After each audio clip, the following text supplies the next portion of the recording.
Income tax new rules 2026 అమల్లోకి రానున్నాయి. దీంట్లో మిడిల్ క్లాస్ కి బంపర్ గిఫ్ట్లు కేంద్ర ప్రభుత్వం అనౌన్స్ చేసింది. మీరు సాలరీడ్ ఎంప్లాయీ అయితే మీ టేక్ హోమ్ సాలరీ పెరగడానికి అవకాశం ఉంటుంది. మీరు గనక కార్, బైక్ కొనుగోలు చేయాలి అని ప్లాన్ చేస్తూ ఉంటే మీరు కూడా బెనిఫిట్ పొందొచ్చు. ఫ్యామిలీ ఫంక్షన్ను, పెళ్లి గురించి ట్రాన్సాక్షన్ చేస్తున్నట్లయితే ఇక మీద ఇంకా ఈజీ అవుతుంది. ప్రాపర్టీ ట్రాన్సాక్షన్ గురించి, డైలీ బ్యాంక్ ట్రాన్సాక్షన్ గురించి కూడా ఈ బెనిఫిట్లు ఎక్స్టెండ్ అవుతాయి. వీటన్నిటితో పాటు 8 మేజర్ చేంజెస్ ఇన్కమ్ ట్యాక్స్ రూల్స్లో రానున్నాయి. అలా అయితే ఆ 8 రూల్స్ ఏంటి, మిడిల్ క్లాస్కి ఎలా హెల్ప్ అవుతుంది, దాని గురించి క్లియర్గా ఈ వీడియోలో నేను ఎక్స్ప్లెయిన్ చేస్తాను. వీడియో ఎండ్ వరకు తప్పక చూడండి. నమస్కారం, నేను అభిషేక్ రామప్ప. రూల్ నంబర్ 1, మీరు గనక హౌస్ రెంట్ పే చేస్తూ ఉన్నట్లయితే మీకు జాక్ పాట్ అండి. ఇంతకు ముందు మెట్రో సిటీలో ఉన్నట్లయితే 40% వరకు ఎగ్జంప్షన్ క్లెయిమ్ చేయడానికి అవకాశం ఉండేది. ఇక మీద 50% ఎగ్జంప్షన్ మీరు క్లెయిమ్ చేయొచ్చు. అయితే మన నగరంలో కూడా మెట్రో ట్రైన్లు అయితే ఉన్నాయి. అది కూడా మెట్రో సిటీనా? నో. బెంగళూరు, హైదరాబాదు దీంట్లో మెట్రో ఉన్నా కూడా ఇది మెట్రో సిటీ కాదు. ఎందుకంటే ఇంతకు ముందు ఢిల్లీ, ముంబై, కోల్కతా, చెన్నై ఇవి మాత్రమే మెట్రోపాలిటన్ సిటీస్ అని కన్సిడర్ అయ్యేది అకార్డింగ్ టు ఇన్కమ్ ట్యాక్స్ లా. ఆ రూల్ ని ఇప్పుడు చేంజ్ చేయడానికి డ్రాఫ్ట్ ఇన్కమ్ ట్యాక్స్ రూల్ లో గవర్నమెంట్ ప్రపోజ్ చేసింది. ఇది గనక యాక్సెప్ట్ అయినట్లయితే April 1, 2026 నుండి బెంగళూరు, హైదరాబాద్, పుణే మరియు అహ్మదాబాద్ ఇవి కూడా మెట్రో సిటీస్ అని కన్సిడర్ అవుతాయి. సరేనండి, నేను హైదరాబాద్ లో ఉంటున్నాను. నాకు ఈ 40% రూలు 50% అయినందుకు ఎంత అమౌంట్ సేవ్ అవుతుంది? ఒక ఎగ్జాంపుల్ తో ఎక్స్ప్లెయిన్ చేయగలరా? ఆ ఎగ్జాంపుల్ ఇప్పుడు చూద్దాం. ఫర్ ఎగ్జాంపుల్, మీ basic plus DA, basic salary plus DRS allowance 30,000 అనుకోండి. మీ సాలరీ స్లిప్ లో మీకు కంపెనీ హెచ్ఆర్ఏ బెనిఫిట్ ని ఇస్తుంది, హౌస్ రెంట్ అలవెన్స్. ఆ అలవెన్స్ 15,000. మీరు కడుతున్న రెంట్ 17,000, 17,000 మీరు ప్రతి నెల రెంట్ పే చేస్తున్నారు. సో ఇప్పుడు మీకు ఎంతవరకు ఎగ్జంప్షన్ దొరుకుతుంది దాన్ని ఇప్పుడు క్యాల్కులేట్ చేద్దాం. ఎంతో మంది సాలరీ స్లిప్ లో హెచ్ఆర్ఏ అని మెన్షన్ అయ్యింది 15,000.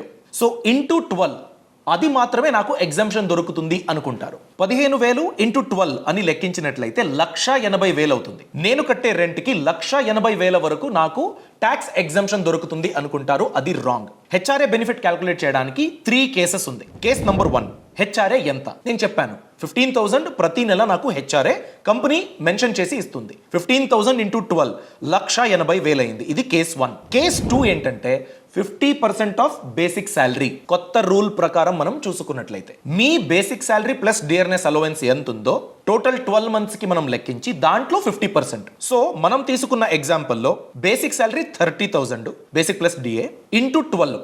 ఓకే, సో 3,60,000 అవుతుంది. దాంట్లో 50% ఎంత?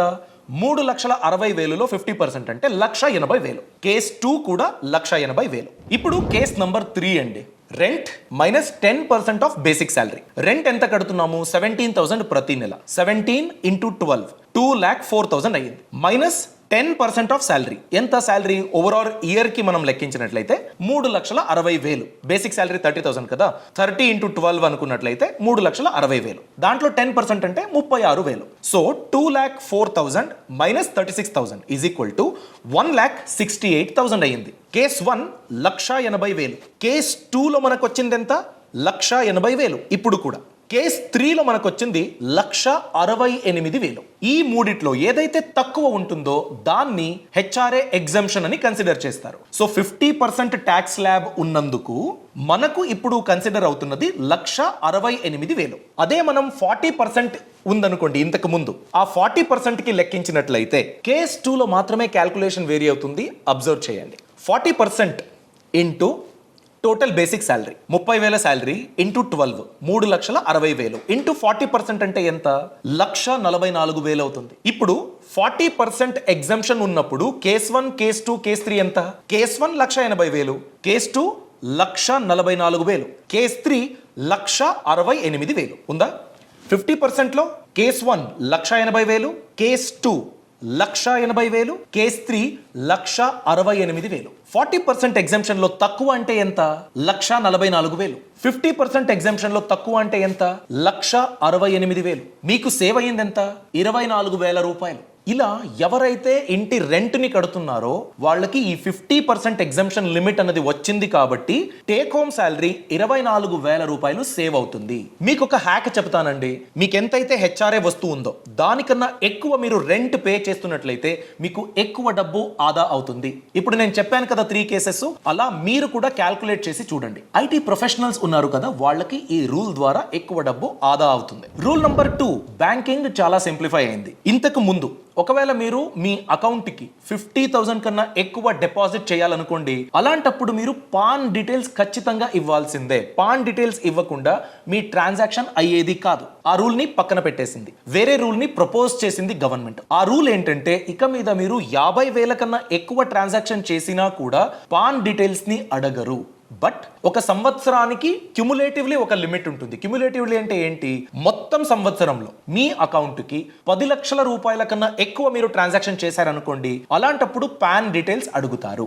10 లక్షల కన్నా తక్కువ ఉందనుకోండి, అలాంటప్పుడు అడగరు. మీరు సింగిల్ షాట్ వేసినా, వేరే టైంలో చిన్న అమౌంట్ వేసినా కూడా ప్రాబ్లం అవ్వదు. ఇంతకు ముందు ఆ 50,000 లిమిట్ ఉండేది, ఇక మీద ఆ లిమిట్ ని తీసేయాలి అనేసి గవర్నమెంట్ ప్రపోజ్ చేసింది. రూల్ నంబర్ 3, పెళ్లిళ్ళు మరియు ఫ్యామిలీ ఫంక్షన్స్ అండి. ఇంతకు ముందు ఇలాంటి ఫంక్షన్ ఏదో చేశారనుకోండి, మీరు బిల్ పే చేయాలి, హోటల్ గురించో బ్యాంక్వెట్ హాల్ గురించో. అలాంటప్పుడు మీరు 50,000 రూపాయల కన్నా ఎక్కువ బిల్ ని పే చేసినట్లయితే అప్పుడు కూడా పాన్ డీటెయిల్స్ కంపల్సరీ అని అడిగేటోళ్ళు. దాన్ని పక్కన పెట్టేయాలని ఒక రూల్ ని ప్రపోజ్ చేసింది గవర్నమెంట్. ఈ కొత్త రూల్లో కొత్త లిమిట్ ఏంటంటే 1,00,000 రూపాయల వరకు బిల్ ని మీరు ఎలాంటి పాన్ డీటెయిల్స్ ఇవ్వకుండా సెటిల్ చేయొచ్చు. రూల్ నంబర్ 4, మీరు గనక ఫస్ట్ వెహికల్ ని కొనుగోలు చేస్తున్నారు, ఏదో ఒక సూపర్ బైక్ ని కొనుగోలు చేయాలి, 3 లక్షలు అవుతుంది, 4 లక్షలు అవుతుంది అనుకోండి. ఇంతకు ముందు మీరు ఎలాంటి ట్రాన్సాక్షన్ చేసినా కొత్త బైక్ కొనుగోలు చేయాలి, పాన్ కార్డ్ మ్యాండేటరీ అనేటోళ్ళు. ఇప్పుడు 5 లక్షల రూపాయల కన్నా తక్కువ వాల్యూ ఉండే కారో బైకో మీరు కొనుగోలు చేస్తున్నారు అనుకోండి, దానికి మీరు అమౌంట్ ట్రాన్సాక్షన్ చేస్తున్నారు అనుకోండి,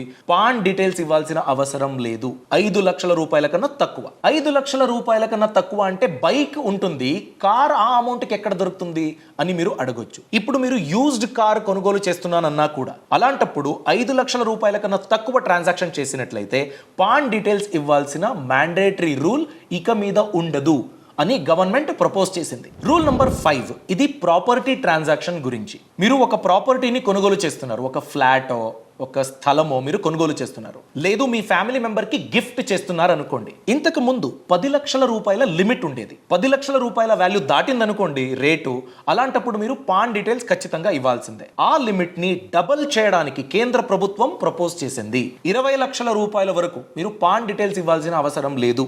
20 లక్షల రూపాయలు దాటిందనుకోండి, అలాంటప్పుడు మాత్రమే పాన్ అడుగుతారు. ప్రాపర్టీ డీల్ గురించి మీరు కొనుగోలు చేసినా గిఫ్ట్ చేసినా కూడా ఈ నియమం వర్తిస్తుంది. 6th రూల్ అండి, ఇన్సూరెన్స్ గురించి మ్యాండేటరీగా మీరు పాన్ డీటెయిల్స్ ఇవ్వాలి. వేరేది మనం చూసాం కదా, లిమిట్ ఏదైతే ఉంటుందో ఆ లిమిట్ ని డబుల్ చేసేశారు. క్యాష్ లిమిట్ అనుకోండి, బిల్ పే చేయడం అనుకోండి, అలానే ప్రాపర్టీ డీల్ అనుకోండి, ఇవన్నీ డబుల్ చేసేశారు. బట్ ఇన్సూరెన్స్ ది అలా కాదు. ఇన్సూరెన్స్ ది ఇంతకు ముందు రూల్ ఎలా ఉండేదంటే 50,000 రూపాయల కన్నా ఎక్కువ మీరు ఒక్క సంవత్సరంలో ఇన్సూరెన్స్ గురించి ప్రీమియం కడుతున్నట్లయితే, టర్మ్ ఇన్సూరెన్స్, హెల్త్ ఇన్సూరెన్స్ ఇవన్నీ కలిపి 50,000 రూపాయల కన్నా ఎక్కువ మీరు కడుతున్నారు అన్నట్లయితే అలాంటప్పుడు పాన్ డీటెయిల్స్ మీరు ఖచ్చితంగా ఇవ్వాల్సింది. ఒకవేళ 50,000 కన్నా తక్కువ ఉందనుకోండి, అలాంటప్పుడు ఇవ్వాల్సిన అవసరం ఉండేది కాదు.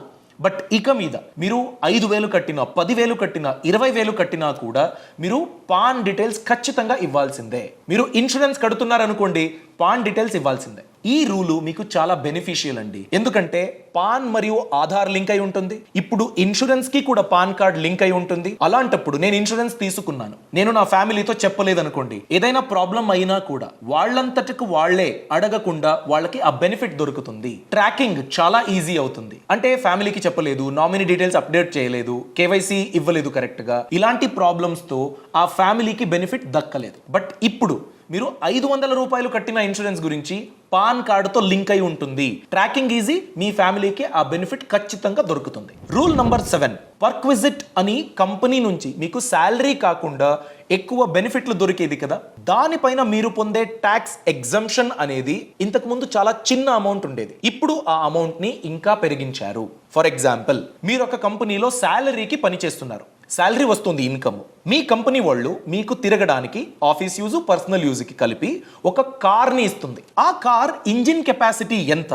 అంటే ఇప్పుడు 1600 సీసీ కన్నా తక్కువ, 1600 సీసీ కన్నా ఎక్కువ ఉన్నట్లయితే ఆ కార్ కెపాసిటీ మీద డిపెండెంట్ అయ్యి మీకు కొన్ని ట్యాక్స్ బెనిఫిట్ దొరికేది. అది ఇంతకు ముందు 1600 సీసీ కన్నా తక్కువ ఉందనుకోండి, జస్ట్ ఒక 2400 రూపీస్ ఉండేది.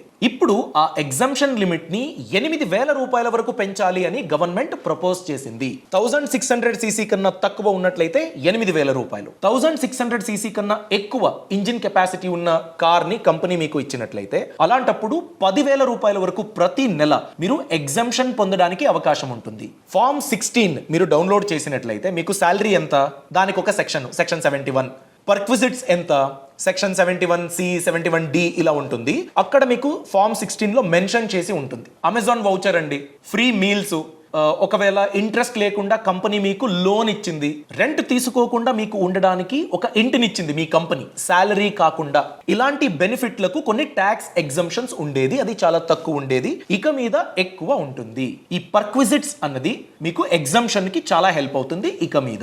8th రూల్ అండి, ఇది డిజిటల్ రూపీ గురించి, CBDC అంటారు, సెంట్రల్ బ్యాంక్ డిజిటల్ కరెన్సీ. అంటే ఈ డిజిటల్ రూపీ ద్వారా మీరు ట్రాన్సాక్షన్ చేసినట్లయితే ఇంతకు ముందు అది మీ టాక్సబుల్ ఇన్కమ్ కింద దాన్ని ఆ ట్రాన్సాక్షన్ ని కన్సిడర్ చేసేటోళ్ళు కాదు, ఇక మీద దాన్ని కన్సిడర్ చేయాలి. అంటే మీరు డిజిటల్ కరెన్సీ వాడుకుని చేసే ట్రాన్సాక్షన్స్ కూడా ట్యాక్స్ అంబిట్ కింద రావాలి అనేసి గవర్నమెంట్ ప్రపోజ్ చేసింది. సో ఇది పేపర్లెస్ డిజిటల్ ఫస్ట్ ఎకనామీ అని గవర్నమెంట్ ఒక డ్రీమ్ ఉంది కదా, ఆ డ్రీమ్ కి ఒక ఫౌండేషన్ లా అనిపిస్తుంది. ఇప్పుడు మనం వాడుతున్న అకౌంట్ టు అకౌంట్ ట్రాన్సాక్షన్ ఉంటుంది కదా, దానికి బ్లాక్ చైన్ టెక్నాలజీ తెచ్చి ఎలాంటి ట్యాంపరింగ్ లేకుండా నా డబ్బు అంటే నా దగ్గర ఉన్న నోటుకి ఏదైతే నంబర్ ఉంటుందో నేను ఎవరికైనా ట్రాన్స్ఫర్ చేసినట్లయితే అది నా నుంచే వెళ్ళింది అనే ఒక ట్రాక్ ఉండేటట్టు ఒక టెక్నాలజీని తెస్తుంది. అది డిజిటల్ కరెన్సీ ద్వారా ఇంప్లిమెంట్ అవుతుంది, బ్లాక్ చైన్ టెక్నాలజీ. సో అప్పుడు ట్రాకింగ్ చాలా ఈజీ, బ్లాక్ మనీ ట్రాన్సాక్షన్స్ అవ్వవు. ఇవన్నీ గవర్నమెంట్ థాట్ ప్రాసెస్ లో ఉంది. దానికి ఒక ఫౌండేషన్ లాగా మీ ట్రాన్సాక్షన్స్ ట్యాక్స్ అంబిట్ కింద వస్తుంది అని ప్రపోజ్ చేసింది గవర్నమెంట్. సో ఇవన్నీ డ్రాఫ్ట్ రూల్స్ అండి. ఈ 8 చేంజెస్ డ్రాఫ్ట్ రూల్స్ లో ఉంది ఆల్రెడీ, దాన్ని పార్లమెంట్ అక్సెప్ట్ చేసింది. ఇప్పుడు February 22, 2026 వరకు పబ్లిక్ దాని గురించి వాళ్ళ ఒపీనియన్ ని చెప్పొచ్చు. ఇదిలా కాదండి, ఇదిలా వద్దండి అని మీ ఒపీనియన్ ని మీరు చెప్పొచ్చు. దాని తర్వాత గవర్నమెంట్ ఆ ఒపీనియన్ ని అక్సెప్ట్ చేసి ఈ రూల్స్ లో మార్పులు తేవచ్చు, తేవకపోవచ్చు. సో మోస్ట్ ప్రాబబ్లీ ఇవన్నీ rules as it is April 1, 2026 కి ఇంప్లిమెంట్ అయ్యే ఛాన్సెస్ ఎక్కువ ఉంది. అప్పుడు ఫైనల్ రూల్స్ ఇంప్లిమెంటేషన్ అయ్యింది కాబట్టి ఎలాంటి చేంజెస్ ఉంటుంది, ఇప్పుడు మనం చెప్పిన దానికన్నా ఏదైనా వేరే చేంజెస్ ఉంటే అప్పుడు కూడా ఒక డీటెయిల్డ్ వీడియో నేనైతే చేస్తాను. సో మీ అభిప్రాయాన్ని కామెంట్ సెక్షన్లో తప్పకుండా తెలియచేయండి. ఈ ఇన్ఫర్మేషన్ మీకు నచ్చినట్లయితే లైక్ చేయడం మర్చిపోవద్దు. Thanks for watching. All the best. Boss Wala